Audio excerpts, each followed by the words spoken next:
Quando você encontrar a pessoa certa, você vai saber.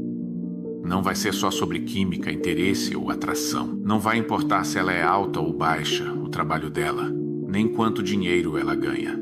Vai ser uma mistura perfeita de tudo, mas sem nada específico que dê para apontar e dizer, é por isso. Está na forma como você se sente ao lado dela. Em como a conversa flui sem esforço, em como até o silêncio vira um momento de conexão. Está no conforto de saber que ela entende até o que você não fala, te apoia de jeitos que você nem sabia que precisava. É na presença dela, que traz paz no meio do caos, luz nos seus dias mais escuros. Não é sobre achar alguém que te complete, mas alguém que te aceite como você é. Quando essa pessoa chega, tudo simplesmente faz sentido. E você fica grato pelos pequenos detalhes que fizeram você encontrar ela. É uma conexão que parece ao mesmo tempo eterna e presente. Um lembrete de que o amor verdadeiro não é sobre perfeição, mas sobre abraçar as imperfeições juntos.